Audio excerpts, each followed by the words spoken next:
It has been an awesome event so far. We got the three-legged dog over here. She is such a sweetheart, hanging out at the tent.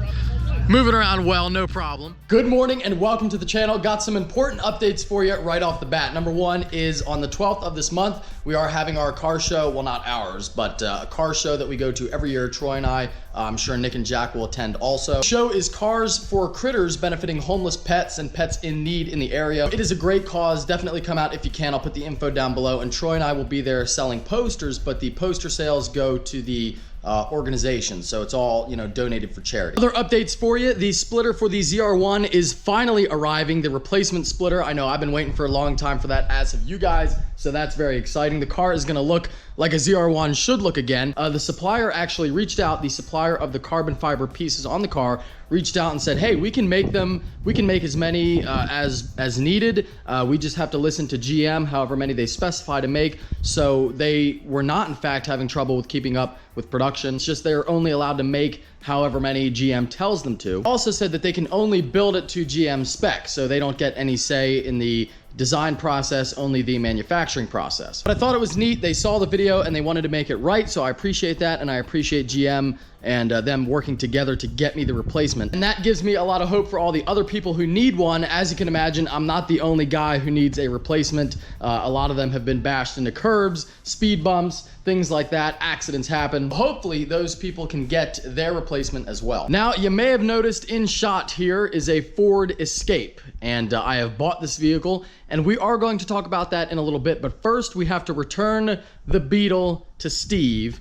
And the coolant may or may not have leaked out of it after I ran it over. So I am going to go get a trailer for it because we can't drive it without coolant. Sadly, folks, this is it. The Beetle is going goodbye. Two more little updates for you. My new American flag key tags are available now. First link down below. We do have them back in stock. They come in a nice little bag here from Motoloot. And there is one bad thing that happened to the McLaren at the call out. So at the end of the day, I had lost my phone. And like I said, things get busy there. You know, I usually put my phone down like at the table and I forget about it all day. Don't even check it. So it comes time to leave. I'm looking for my phone. I can't find it anywhere. I can't find it. I'm sure it's in one of the vehicles, but I'm all stressed out. And I'm pulled up alongside the chain link fence in the entranceway to leave. And without thinking, I'm frantically looking for my phone. I open my door into the fence and you can see I fucked up the paint on the McLaren. Really sad. I should expel the doors, and you bet your ass that I'm going to after I get that fixed, but the McLaren is going to Philadelphia tomorrow to have that repainted. So that's a nice little $2,000 mistake. Don't be like me, kids. Don't open your door into a fence. All right, loading up in the Dirty Max, and let's go to U-Haul. Always a fun place to go.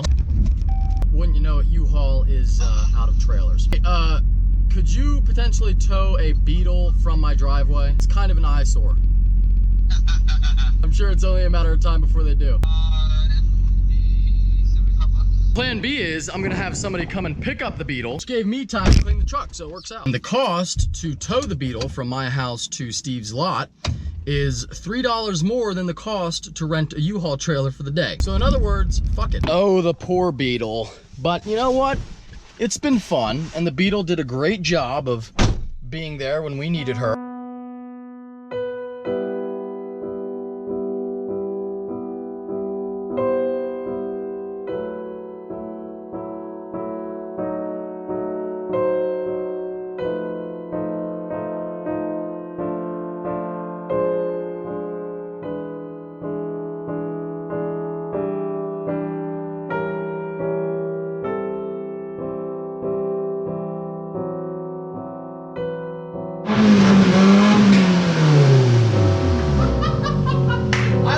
Please just start. Ooh, and it sounds good with the straight pipe. Oh, hell yes. Sounds like every Volkswagen at your local high school. The 17-year-old driver that thinks it's fast. I can hear plastic broken. Yeah, there's definitely something broken, I think. There she goes. And, you know, let me know what you think of the Beetle content. Parker and I definitely had a lot of fun. There's no doubt about that. We had a lot of fun. And, you know, I would totally be willing to do something like that again. Get a cheap car and just fuck it up, destroy it, maybe drive over it again. You know, I had fun. I had a good time. Now let me get into the story about this here Ford. First, we'll do a little overview of the vehicle itself. Nothing special at all. This is a 2003 Ford Escape. It does have fuzzy dice though, so there's that. But you know, I'm sure you guys have seen these before. And it's a pretty good little daily driver. It's a, I think I said this, but 2003, 86,000 miles on it. So pretty low mileage. And I mean, yeah, it's essentially mint condition. This was the first gen when they first brought the Escape name into production. And I remember going with my grandpa to get this when it was brand new in 2003. I was roughly 10 years old at the time. And it was very exciting because even back then I loved cars.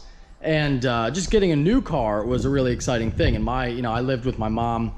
So a little backstory, my parents were divorced when I was 3. Like most kids in that situation, I lived with my mom. She worked full time. So my grandparents were a huge part of my life.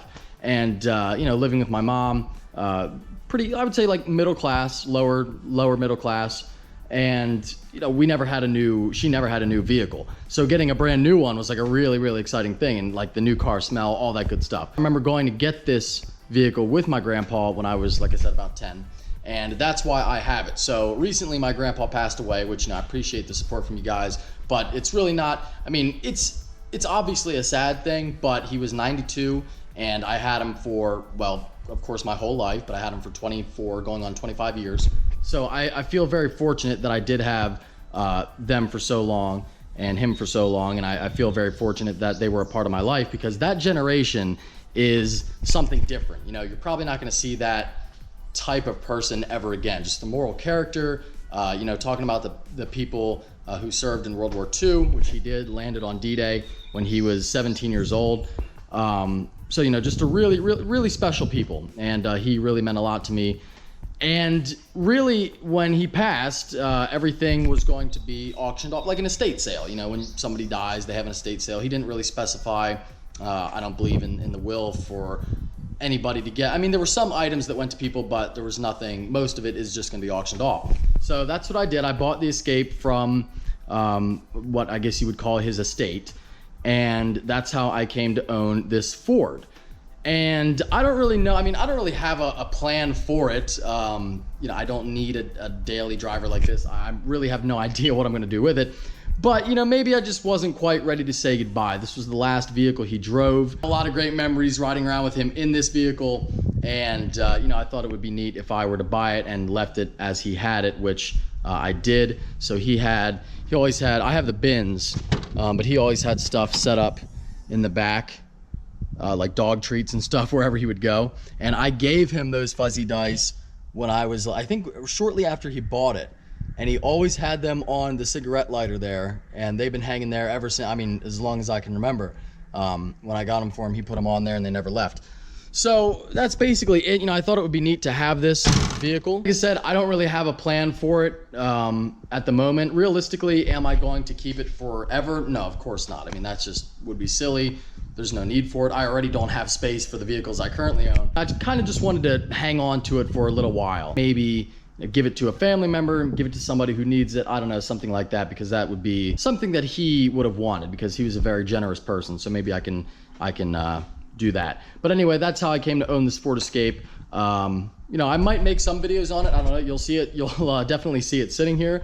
But that is the story on the Ford, and that's why I have it. I just found the original window sticker of the car.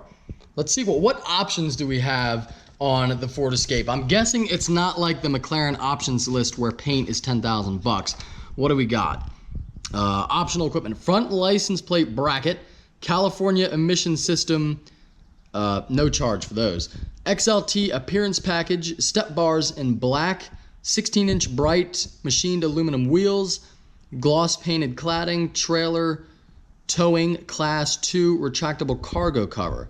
Total vehicle and options $25,555, $590 for destination and delivery, for a total MSRP of 26 grand. That's pretty crazy to think like how much a fairly like fully loaded, this was the XLT 4-wheel drive Escape. It's a fully loaded Escape back then in 2003. It was 26 grand. I bet you today it's at least like 34, 35. I know that's a pretty personal story and not a very happy one either, but really I am, you know, it's fine. I'm not upset whatsoever about the situation. That's how life goes. But the reason why I stay away from the personal stuff on YouTube is for a couple reasons. Number one, we like to focus on cars. We like to have fun. And number two, because quite frankly, I don't think anybody really cares. You know, I don't really talk about my life that much because unless it has to do with cars, which in this instance it does, because people don't come for that type of content. But, you know, I figured if people are gonna see it here, they're gonna wonder. So that is, once again, why I have the Ford Escape. So there's some updates for you on the McLaren, my new Ford. So there you go. I'm a Ford owner now. So there you go. And I do wanna give one update. I keep panning over to the Z06 because I want to give an update on that as well.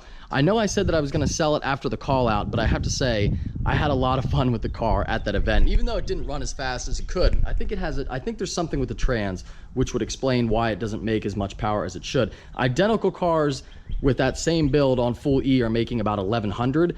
Mine makes low 900s, and when it's running hot makes about 850. So, you know, I think there might be a trans issue, which would explain why it shifts a little weird. But either way, I mean, I got my first ever 9 in that car.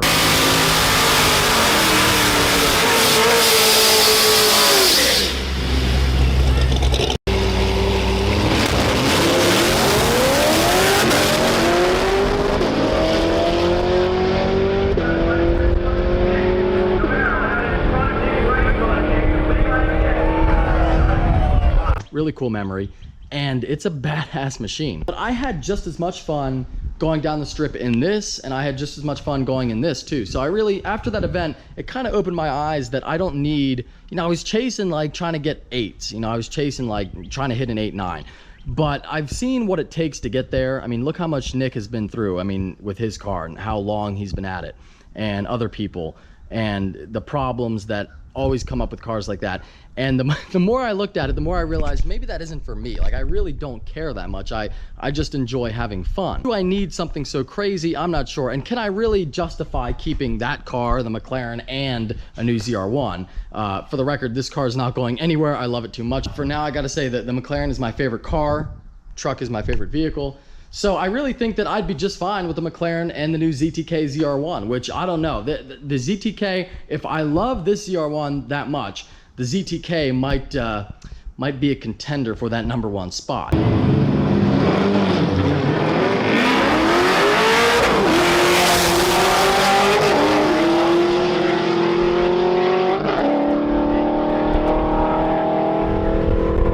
1088 for the McLaren, 1127 for the Corvette. Here's your updates on all the cars really in the garage. And by the way, we're about 20 days out from getting the ZTK ZR1, which is extremely exciting. Hope that you enjoyed this upload. If you are stopping in for the first time, please subscribe. Take care. Have a great day.